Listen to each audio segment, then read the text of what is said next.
Hi friends, வணக்கம். Welcome to trending சமையல். இன்னைக்கு வீடியோ ரொம்ப பயனுள்ளதா இருக்கும் அப்படின்னு நினைக்கிறேன். ஸோ வீடியோ வந்து ஸ்கிப் பண்ணாமல் பாருங்கள். நம்ம சேனலில் இப்போ தான் நீங்கள் முதல் தடவையாக வீடியோ பார்க்குறீங்க அப்படின்னா சேனலை மறக்காமல் சப்ஸ்கிரைப் பண்ணி வச்சுக்கோங்க. அப்போ தான் நம்ம போடுற ரெகுலர் அப்டேட் எல்லாமே நீங்கள் வந்து மிஸ் பண்ணாமல் பார்க்க முடியும். இப்போ வாங்க நம்ம வீடியோக்குள்ளே போயிட்டு என்னென்ன டிப்ஸ் இருக்குன்னு பார்க்கலாம். நம்ம இப்போ ஃபஸ்ட்டு டிப் என்னென்னு பார்க்கலாம். இந்த மாதிரி ஸ்டவ் ஆன் பண்ணிவிட்டு ஒரு பேன் வச்சுக்கோங்க. கொஞ்சமாக வந்து நல்லெண்ணெய் சேர்த்துக்கலாம். இதில் வந்து ஒரு 10லேருந்து 12 காஞ்ச மிளகாய் வந்து சேர்த்துருக்கேன். உங்களோட காரத்துக்கு தகுந்த மாதிரி சேர்த்துக்கோங்க. சேர்த்ததுக்கப்புறம் இந்த மிளகாயை சேர்த்து நல்லா அந்த மாதிரி வதக்கி விட்டுருங்க. மிளகாய் வந்து கலர் மாறாமல் இந்த மாதிரி நல்ல ஒரு கலர் கிடைக்கும்போது இந்த மிளகாயை நம்ம வந்து தனியாக எடுத்து வச்சிடலாம். இப்போ இது கூட வந்து பார்த்திங்கன்னா ஒரு 3 பெரிய தக்காளி அதோட மேல் பக்கத்தை மட்டும் கட் பண்ணிவிட்டு இந்த மாதிரி சேர்த்துருக்கேன். அதே எண்ணெயில் சேர்த்துட்டு இந்த மாதிரி வந்து வதக்கி விடுங்க. தக்காளி வந்து கட் பண்ணி சேர்க்காதீங்க, அப்படியே முழுசாகவே வந்து சேர்த்துக்கோங்க. தக்காளி வந்து ஒரு 90% வந்து குக் ஆகட்டும்.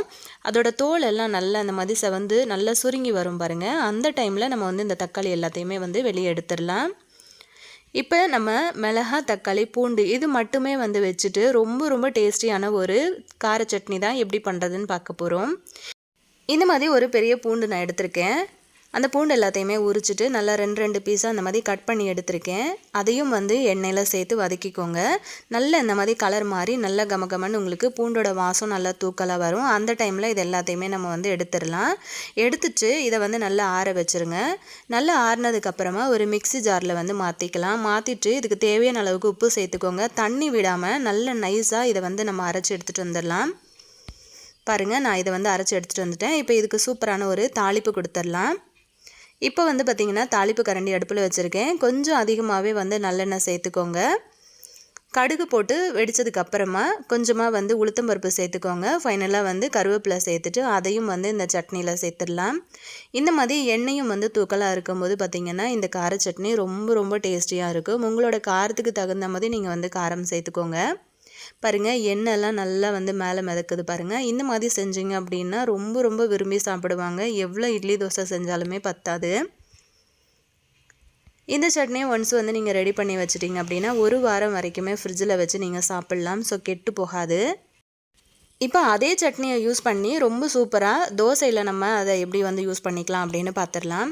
இந்த மாதிரி தோசை வந்து நான் ஊற்றிருக்கேன். இதுக்கு மேலே வந்து நம்ம ரெடி பண்ணி வச்சுருக்கிற சட்னியை கருவேப்பிலை வராத மாதிரி இந்த மாதிரி எடுத்து ஊற்றிக்கோங்க.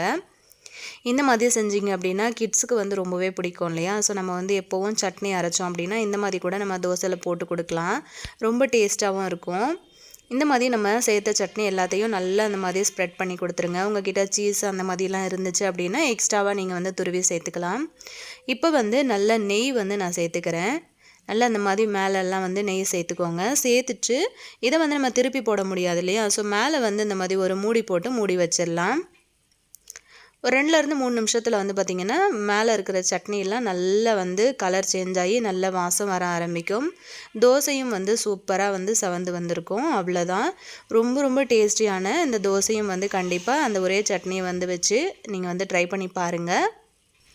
ஈவினிங்கில் வந்து குழந்தைங்க ஸ்கூல் விட்டு வர்றாங்க அப்படின்னும் போது கூட நீங்கள் இந்த மாதிரி ட்ரை பண்ணி செஞ்சு கொடுக்கலாம். எப்பவும் ஒரே மாதிரி ஸ்நாக்ஸ் கொடுக்கறதுக்கு இந்த மாதிரி கொடுத்தீங்க அப்படின்னா அவங்களுக்கும் வந்து திருப்தியாக இருக்கும். ட்ரை பண்ணி பாருங்கள்.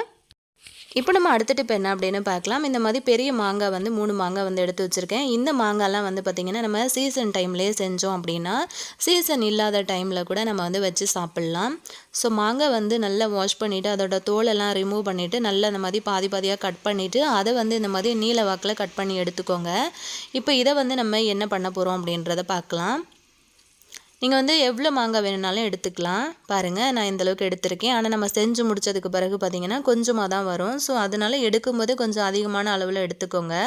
இப்போ ஒரு கடாயில் தண்ணி ஊற்றி வச்சுருக்கேன். தண்ணி வந்து கொதிக்க ஆரம்பிக்கட்டும். இந்த மாதிரி கொதிக்கும் போது நம்ம கட் பண்ணி வச்சுருக்கிற மாங்காவை உள்ளே சேர்த்துடலாம். இந்த மாதிரியே சேர்த்து விட்டதுக்கப்புறமா ஒரு 2-3 தடவை கொதிக்கும் பாருங்கள். நல்ல பபிள்ஸ் எல்லாம் மேலே வந்து கொதிக்க ஆரம்பிக்கிற டைமில் நம்ம ஸ்டவ் ஆஃப் பண்ணிவிட்டு இந்த மாங்காய் எல்லாத்தையும் வெளியே எடுத்துடலாம். ரொம்பலாம் வந்து அந்த மாங்காய் குழஞ்சி போகிற அளவுக்கெல்லாம் வேக விட்டுறக்கூடாது. சும்மா ஜஸ்ட் ஒரு 2-3 நிமிஷத்தில் நீங்கள் வந்து இந்த மாங்காயை வெளியே எடுத்துடணும். நான் பார்த்திங்கன்னா கொஞ்சம் அதிகமாக வெந்துருச்சு என்னோடது. ஸோ பார்த்திங்கன்னா கொஞ்சம் நேரம் அந்த தண்ணி எல்லாம் ஃபுல்லாக ட்ரை ஆகிற வரைக்கும் இதை வந்து ஒரு ஃபில்டர் யூஸ் பண்ணி வடிகட்டிடுங்க. அதுக்கப்புறம் தண்ணி எல்லாம் போனதுக்கு பிறகு இந்த மாதிரி ஒரு பாத்திரத்தில் சேர்த்துட்டு 1 கப் அளவுக்கு நான் வந்து சுகர் சேர்த்துருக்கேன். உங்களுக்கு வந்து எந்த அளவுக்கு சுகர் தேவையோ அந்த அளவுக்கு வந்து சேர்த்துக்கோங்க. நல்லா அந்த மாதிரி சுகர் சேர்த்ததுக்கு பிறகு நல்லா அந்த மாதிரி கலந்து கொடுத்துருங்க. கலந்து கொடுத்துட்டு இதை வந்து மூடியை போட்டு மூடி நம்ம இதை வந்து இன்றைக்கி செஞ்சு வைக்கிறோம் அப்படின்னா நாளைக்கு வந்து நீங்கள் ஓப்பன் பண்ணி பாருங்கள். ஒரு நாள் அப்படியே விட்டுருங்க.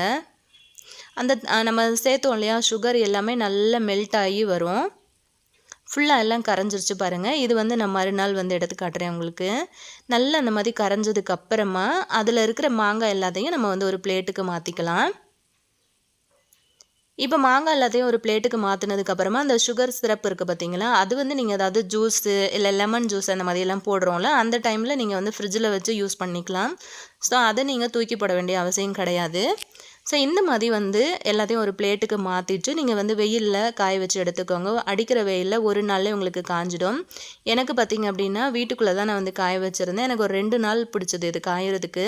ஸோ பாருங்கள் ஃபைனலாக ரெடி ஆகிடுச்சு. இதை வந்து நம்ம சூப்பராக வச்சு சாப்பிட்லாம். நம்ம எத்தனை மாதம் ஆனாலுமே இது 1 வருஷம் ஆனாலும் கெட்டு போகாது. நீங்கள் ஃப்ரிட்ஜில் கூட வச்சு சாப்பிட்லாம். ரொம்ப டேஸ்ட்டாக இனிப்பும் புளிப்பும் கலந்து செமையாக இருக்கும். ட்ரை பண்ணி பாருங்கள். இப்போ நம்ம அடுத்த டிப் என்ன அப்படின்னு பார்க்கலாம். நான் நேற்று வந்து ஒரு வீடியோ போஸ்ட் பண்ணியிருந்தேன். அதில் வந்து குழம்பு மிளகாத்தூள் வந்து அரைக்கிறது பற்றி நான் ஷேர் பண்ணியிருந்தேன். அந்த மிளகாத்தூள் யூஸ் பண்ணி நம்ம காய்கறி குழம்பும் வச்சுக்கலாம். அதே சமயத்தில் நான்வெஜ் கூட நம்ம வந்து சமைச்சிக்கலாம் அப்படின்னு நான் சொல்லியிருந்தேன். ஸோ அதுதான் இன்றைக்கி வந்து ஷேர் பண்ணுறேன். ஸோ சிக்கன் குழம்பு அதுக்கப்புறம் வந்து நான் சிக்கன் பிரியாணி வந்து பண்ண போகிறேன். ஸோ அதுதான் வந்து இன்றைக்கி வீடியோவில் ஷேர் பண்ணியிருக்கேன். ஸோ வீடியோ வந்து ஸ்கிப் பண்ணாமல் ஃபுல்லாக பாருங்கள். நான் வந்து பார்த்திங்கன்னா சிக்கன் குழம்புக்கு தனியாக அதுக்கப்புறம் வந்து பிரியாணிக்கு தனியாக வந்து எடுத்திருக்கேன். தேவையான அளவுக்கு 2க்குமே வந்து தேவையான அளவுக்கு நான் வந்து வெங்காயமும் வந்து கட் பண்ணி இந்த மாதிரி கசக்கி விட்டிங்கன்னா நல்லா மெல்லிஸாக உங்களுக்கு கிடைக்கும். ஸோ அதுவும் வந்து எடுத்து வச்சுட்டேன். ஸோ தேவையான அளவுக்கு தக்காளி அதுக்கப்புறம் வந்து கொத்தமல்லி புதினா பச்சை மிளகாய் இந்த மாதிரி நமக்கு பிரியாணிக்கெல்லாம் என்ன தேவைப்படுமோ அது எல்லாத்தையுமே 2க்கும் சேர்த்து நான் தனித்தனியாக எடுத்து வச்சுட்டேன். இப்போ சிக்கன் குழம்பு வைக்கிறதுக்கு பார்த்திங்கன்னா உருளைக்கிழங்கு கட் பண்ணி வச்சுருக்கேன். இந்த மிளகாத்தூள் தான் ஆல்ரெடி நான் வந்து இது நேற்று ஷேர் பண்ணியிருந்தேன். ஸோ பார்க்காதவங்க டிஸ்கிரிப்ஷன் பாக்ஸில் லிங்க் கொடுக்குறேன். அதோட ரெசிபி வந்து பாருங்கள்.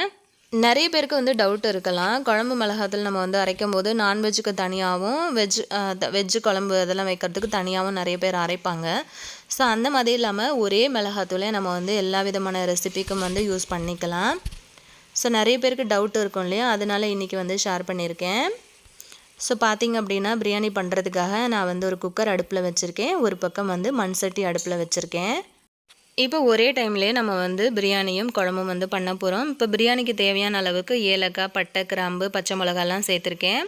கட் பண்ணி வச்சுருக்கிற வெங்காயத்தையும் எடுத்து சேர்த்துட்டேன். இப்போ வெங்காயம் வந்து கொஞ்சம் நேரம் வதங்கட்டும். ஸோ வதங்குற வரைக்கும் இதை வந்து நம்ம ஒரு மூடி போட்டு மூடி வச்சிடலாம். இப்போ குழம்புக்கு தேவையான மசாலா வந்து சேர்த்துக்கலாம். பட்டை லவங்கம் அதுக்கப்புறம் வந்து சின்னதாக நட்சத்திர சோம்பு வந்து சேர்த்துருக்கேன்.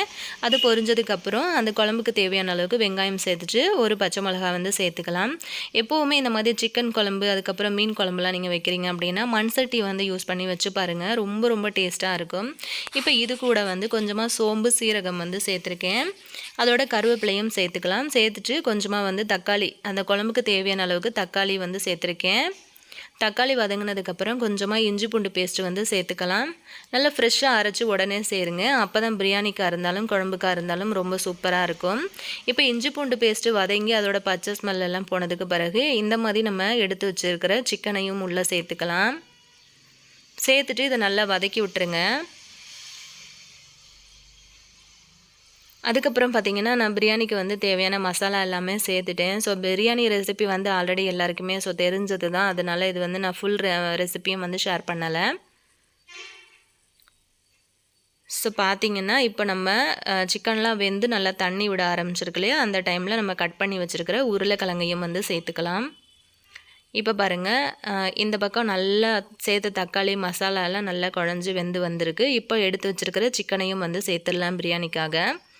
இதையும் சேர்த்துட்டு அதுக்கப்புறம் நம்ம வந்து மூடி போட்டு மூடி வச்சிடலாம்.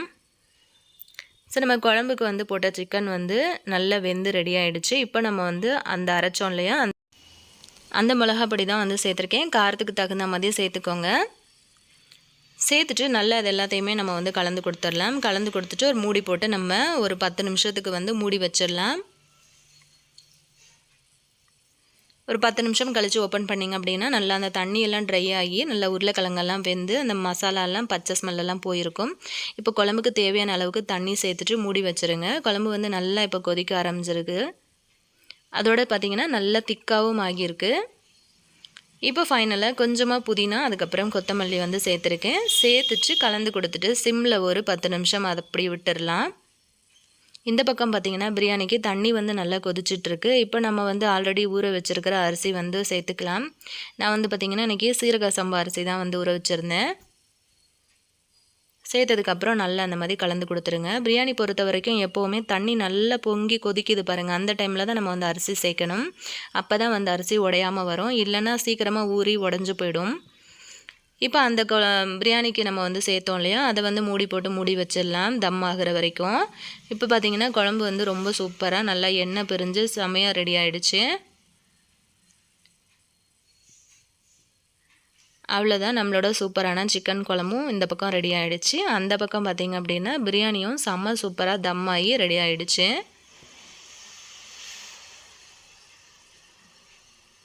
ஸோ சிக்கன் குழம்பு அதுக்கப்புறம் பார்த்திங்கன்னா சிக்கன் பிரியாணிக்கு செம்ம காம்பினேஷனாக இருந்தது. டேஸ்ட்டும் வந்து பார்த்திங்கன்னா அல்டிமேட்டாக இருந்தது. ஆல்ரெடி நான் இந்த குழம்பு மிளகாத்தூள் ரெசிபி வந்து ஷேர் பண்ணியிருக்கேன். நிறைய பேர் வந்து ட்ரை பண்ணிவிட்டு சூப்பராக இருந்துச்சுக்கா அப்படின்லாம் சொன்னீங்க.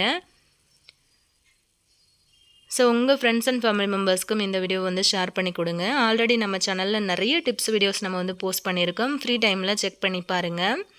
அந்த மிளகாத்தூள் ரெசிபி வந்து உங்களுக்கு நான் டிஸ்கிரிப்ஷன் பாக்ஸில் வந்து கொடுக்குறேன். ஸோ உங்களுக்கு வேணும் அப்படின்னா மறக்காமல் அந்த வீடியோவை வந்து பாருங்கள். இது வரைக்கும் நம்ம சேனலை நீங்கள் சப்ஸ்கிரைப் பண்ணாமே வாட்ச் பண்ணிக்கிட்டு இருக்கீங்க அப்படின்னா மறக்காமல் சேனலையும் சப்ஸ்கிரைப் பண்ணி வச்சுக்கோங்க. நிறைய யூஸ்ஃபுல்லான வீடியோஸ் வந்து ரெகுலராக அப்டேட் ஆகிட்டே இருக்கும். ஸோ நீங்கள் வந்து மிஸ் பண்ணாமல் பார்க்க முடியும். இந்த வீடியோ பற்றின கருத்துக்களை கீழே இருக்கிற கமெண்ட் செக்ஷன்லையும் சொல்லுங்கள். அவ்வளோதான், ரொம்ப டேஸ்டியான சிக்கன் பிரியாணி ப்ளஸ் சிக்கன் குழம்பு செம்ம சூப்பராக ரெடியாக இருந்தது. சாப்பிட்றதுக்கு அவ்வளோ டேஸ்ட்டாக இருந்தது. அந்த குழம்பு மிளகாத்தூள் யூஸ் பண்ணி தான் நான் சிக்கன் குழம்பாக இருந்தாலும் சரி, மீன் குழம்பாக இருந்தாலும் சரி, காய்கறி குழம்பாக இருந்தாலும் சரி நான் வந்து வைக்கிறேன். ரொம்ப சூப்பராக இருக்குது. நீங்களும் ட்ரை பண்ணி பாருங்கள். தேங்க்யூ.